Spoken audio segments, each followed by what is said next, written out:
नमस्कार दोस्तों, भारतीय टीम ने शानदार गेंदबाजी करके ऑस्ट्रेलिया को सेमीफाइनल में कर दिया 264 रन पर ऑल आउट और फिर उसके बाद 265 रन के टारगेट का पीछा करने उतरी भारतीय टीम की शुरुआत रही खराब। दोनों ही ओपनर लौट चुके थे पवेलियन। फिर उसके बाद विराट कोहली और अय्यर का आया तूफान और विराट कोहली ने फिर दिखा दिया क्यों उन्हें चेज मास्टर कहा जाता है।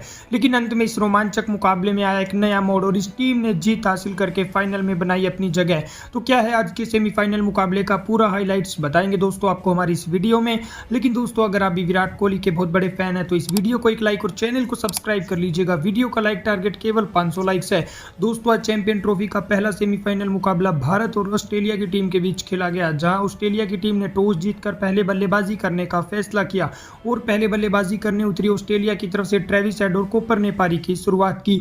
हालांकि ऑस्ट्रेलिया की टीम की शुरुआत इस मुकाबले में बेहद ही खराब रहती है, क्योंकि तीसरे ओवर की आखिरी गेंद पर शमी कूपर को 0 रन के स्कोर पर आउट करके ऑस्ट्रेलिया को 4 रन के स्कोर पर पहला बड़ा झटका देते हैं। फिर उसके बाद ट्रेविस हेड का साथ निभाने स्टीवन स्मिथ आते हैं और इन दोनों बल्लेबाजों के बीच शानदार पार्टनरशिप होती है। हालांकि ट्रेविस हेड को 2 जीवनदान मिल चुके थे और वो 5 चौके और 2 छक्कों की मदद से ताबड़तोड़ अंदाज में बल्लेबाजी कर रहे थे और दोनों ही बल्लेबाजों ने ऑस्ट्रेलिया को 50 रनों के पार पहुंचाया। लेकिन वरुण चक्रवर्ती ने आते ही अपने पहले ओवर में 39 रन के स्कोर पर ट्रेविस हेड को कैच आउट करवा के ऑस्ट्रेलिया को 54 रन के स्कोर पर दूसरा बड़ा झटका दिया। फिर उसके बाद स्टीवन स्मिथ का साथ निभाने लबुशेन आते हैं और इन दोनों के बीच भी शानदार पार्टनरशिप होती है। हालांकि दोनों ओपनर पवेलियन लौटने की वजह से इन दोनों बल्लेबाजों पर थोड़ा प्रेशर नजर आ रहा था, लेकिन इन दोनों बल्लेबाजों ने अच्छी बल्लेबाजी करते हुए ऑस्ट्रेलिया के स्कोर को 100 रनों के पार पहुंचाया और दोनों के बीच 50 रनों की शानदार पार्टनरशिप भी पूरी हो चुकी थी। लेकिन तभी लबुशेन 29 रन बनाकर जडेजा का शिकार हो जाते हैं और 110 रन के स्कोर पर ऑस्ट्रेलिया को तीसरा बड़ा झटका लगता है।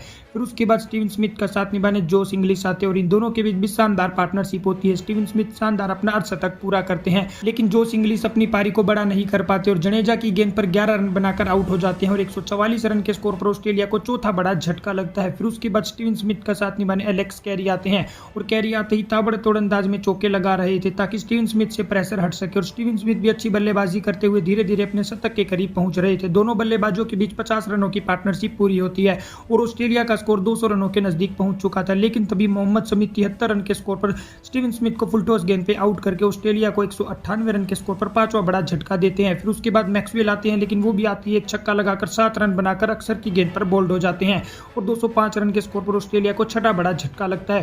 फिर उसके बाद कैरी का साथ निभाने दीवार इशू आते हैं और इनके बीच शानदार पार्टनरशिप होती है। कैरी अपना शानदार अर्धशतक पूरा करते हैं, लेकिन वरुण चक्रवर्ती की गेंद पर उनके गेंदबाज दीवार इशू भी 19 रन बनाकर आउट हो जाते हैं और ऑस्ट्रेलिया को 239 रन पर 7वां बड़ा झटका लगता है।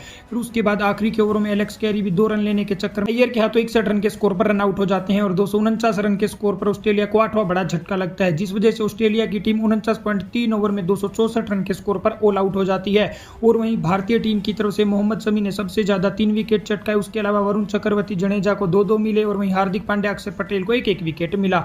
जवाब में 265 रनों के लक्ष्य का पीछा करने उतरी भारतीय टीम की तरफ से रोहित शर्मा और शुभमन गिल ने पारी की शुरुआत की।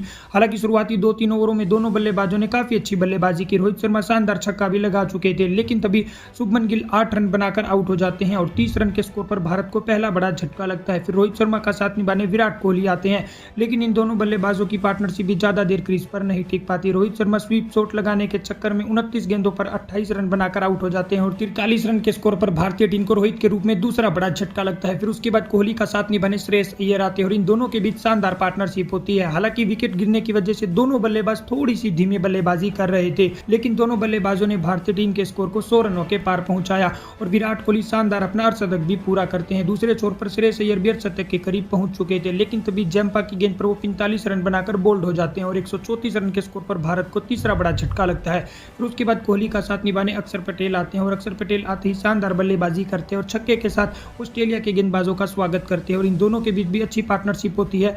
लेकिन तभी अक्षर पटेल 27 रन बनाकर ईल्स की गेंद पर बोल्ड हो जाते हैं और 178 रन पर भारत को चौथा बड़ा झटका लगता है। फिर कोहली का साथ निभाने केएल राहुल आते हैं और वहीं विराट कोहली भी धीरे धीरे अपने शतक के करीब पहुंच रहे थे और भारतीय टीम को आखिरी 13 ओवर में यानी कि 78 गेंदों पर जीत के लिए 78 रनों की जरूरत थी। लेकिन फिर उसके बाद विराट कोहली तेजी से रन बनाने के चक्कर में जैम्पा की गेंद पर 84 रन बनाकर आउट हो जाते हैं और भारतीय टीम को 225 रन के स्कोर पर 5वां बड़ा झटका लगता है। फिर उसके बाद राहुल का साथ निभाने हार्दिक पांड्या आते हैं और इन दोनों के बीच शानदार पार्टनरशिप होती है और हार्दिक पांड्या छक्का लगाकर पूरा प्रेशर ऑस्ट्रेलिया की टीम पर डाल देते हैं।